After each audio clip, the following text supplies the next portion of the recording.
In today's video, I don't want to disparage anyone, and I know the biggest temptation is to jump on another PlayStation fanboy or hyper fan, but I think the educational piece is very critical here. I'm scrolling through Twitter, and yes, I know y'all say Twitter is not real life. However, the youngins, this is where they are. So I've realized as someone who's in education, you might as well, if you find yourself where they are, you might as well educate. I'm not saying go join Twitter. I'm not saying go join TikTok. You won't see me there or where their forums are, but it seems like they've infested the place. This Tripster person made a post and said that as 2024 comes to an end, we can all agree that Sony PlayStation once again carried the industry. People said it will be a bad year for PlayStation, but it turned out to be one of the best years for PlayStation gamers. If it wasn't for PlayStation, the industry would be doomed. Now, I don't know where they got this from, but you know, when you say something like everyone can agree when some people don't play on PlayStation and we all, even those who play on PlayStation, can see from external that that's arguably not the case in the nicest way possible. Somebody chimed in and said, the gaming industry is being carried by third party and PC. PC was there before consoles. It will be there after it. And I say, to some measure, I agree. Why? PlayStation's biggest game of 2024, Helldivers 2, has been heralded, played, and engaged with much more on the PC than it has been on PlayStation. That alone should basically keep everybody quiet. Well, it didn't stop there. They responded, and this is what I wanted to make the video about. If you play on consoles and you don't really know much about PC, it's wise that you take the time to actually learn about the platform. It's not a foreign concept. It's really one of these renegade type, platforms that anybody and everybody just goes out there to pretty much do what they want. So yeah, you may see it as somewhat disorganized and in a sense disjointed, but that's what gives it its best advantages. And sometimes I'll hear some folk from the console side. Maybe they're young, maybe they're actually never, or in the PC platform have never paid attention. They'll say stuff like this. PC was never fully into gaming until the 2000s. Consoles were there before PC. Consoles dictate the industry, not PC. Sorry, but you need to learn. No, Tripster. You need to learn. You need a little bit of humble pie, because that's the one thing I see a lot of folk don't carry these days. I don't care who they are. It's not a disparaging to PlayStation or Xbox people. So they went ahead and they schooled them. Doom 2, Quake, System Shock, Thief, Half-Life, Myst, Wolfenstein 3, the Diablo, Fallout, and a lot of the franchises that eventually made their way to the console platforms that were already classics on PC. Why am I making this video? We're going into 2025. A lot of folk are going to have to learn a lot about the ecosystems that they play on, about the ecosystems that their gaming is actually on.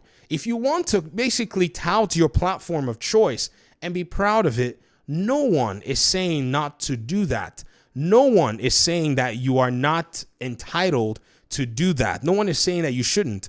However, if you're going to make statements and generalize them, my goodness, make sure that you are well aware of exactly what it is that you're talking about. Because at the end of the day, you're going to come out here and make a buffoon of yourself. And that's just the reality. And I don't want buffoons just to be running all over the place and saying moronic statements, because these are the kinds of statements that somebody who did not apply themselves in even doing a Google search to realize that, man, we have said something that is way out of whack. Because again, when you say PC did not come into gaming until the 2000s, that's a very strong statement. In fact, if anybody was actually paying attention, you would have heard even Satya Nadella, the boss of Microsoft, say that Microsoft Flight Simulator is older than Microsoft Office. Okay, anybody know when Microsoft Office was released? Yes, a long time ago, because apparently gaming had, basically been fundamentally, relegated to the PC platform. It's not necessarily that, this is just one thing. I mean, if you think about it, ladies and gentlemen, Microsoft Office was released in 1990. That is about 35-ish years ago. So again, we need to understand that there's a lot of learning that needs to go on in this particular conversation. And for one person to come out and say something like that is almost trying to rewrite history. However, I'm happy that the internet is there to make sure that everybody stays in line, because this stuff might get out of hand. Apparently, this is not necessarily even something funny. The cringe in statements like this are being called out. This person here, Dozilla, said, "What kind of garbage statement is this? Been playing on PC since 87 when I was a kid, along with NES, Sega. The big computer stores like CompUSA would have walls of PC games back then from LucasArts, Sierra Origin, Access Software, etc." This people are basically calling them out. Brother, take a history lesson. Man, bro doesn't know what history of ID Tech, Valve, and Epic Games are.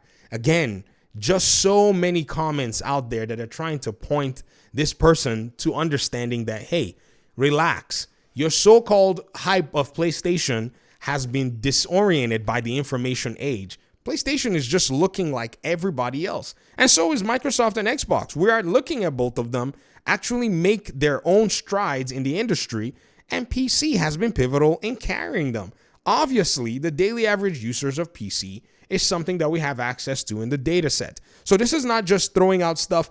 And goodness gracious, we hit 19,000 games in 2025, which I'm in 2024, which hopefully very soon I'm going to make a video about it. And this is very interesting. Talk to me in the comment section. Those of you who are OGs in the PC ecosystem, my entry into PC was Duke Nukem on 3.5-inch floppy.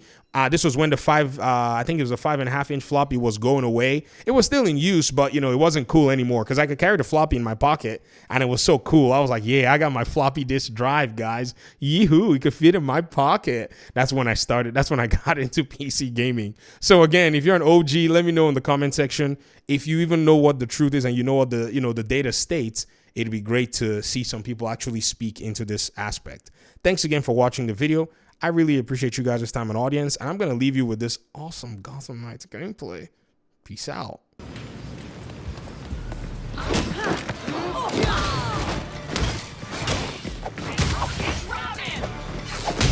Who else did you expect?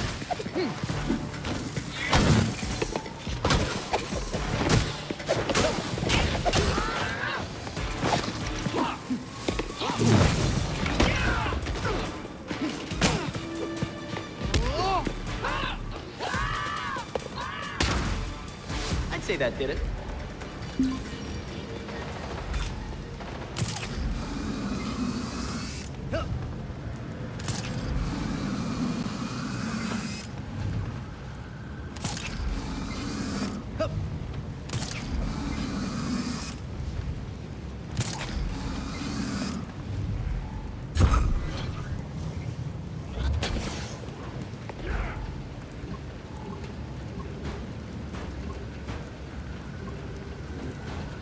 Looks like Robin gets to take down one of Gotham's worst.